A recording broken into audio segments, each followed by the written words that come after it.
কলকাতা বিশ্ববিদ্যালয়ের শিক্ষকরা ঢাকা বিশ্ববিদ্যালয়কে ঠাট্টা করে বলতেন মক্কা বিশ্ববিদ্যালয়। আর রবীন্দ্রনাথ তো বলেইছিলেন যে চাষার দেশে আবার বিশ্ববিদ্যালয় কি হবে।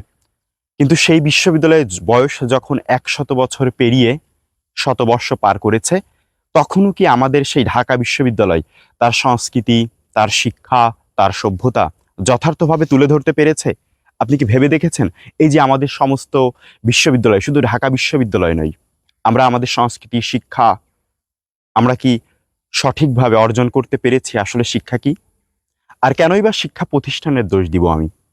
পারিবারিক শিক্ষা হচ্ছে সব থেকে বড় কথা।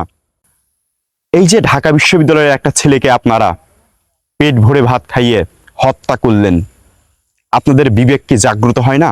নাকি বাংলাদেশের সবাই এখন আবেগ দিয়ে কাজ করছে, বিবেক দিয়ে কেউ কাজ করছে না? আপনাদের বিবেক কোথায়? শিক্ষা প্রতিষ্ঠানে আপনাদের যাওয়ার কোনো যোগ্যতা নেই। সবাই চাইলেই কিন্তু ভালো ছাত্র হতে পারে না।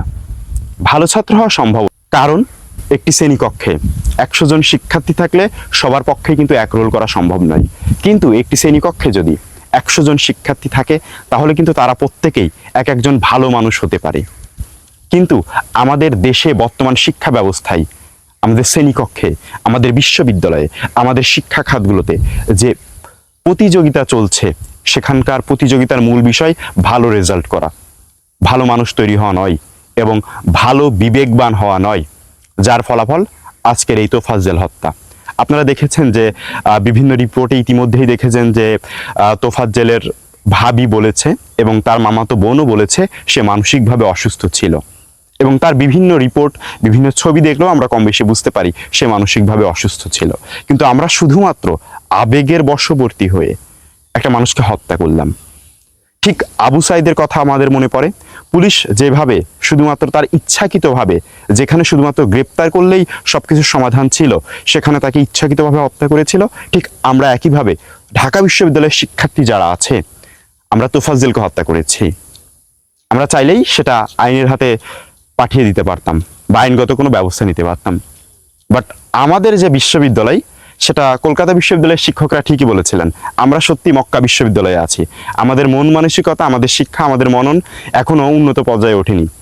এবং এই বাঙালি জাতি বলতে যাদেরকে বুঝায়, তারা আগামী 100 বছরেও শিক্ষিত হবে কিনা এই ব্যাপারে আমি যথেষ্ট সন্দেহ প্রকাশ করি। কারণ আমাদের পারিবারিক শিক্ষা এখনো সেইভাবে গঠিত হয়নি, এবং আমাদের শিক্ষকরা অনেক ক্ষেত্রে সেইভাবে তাদের মনকে বড় করতে পারেনি। যার কারণ তো, যার ঘটনাগুলো তো আপনারা গত আন্দোলনেই দেখেছেন।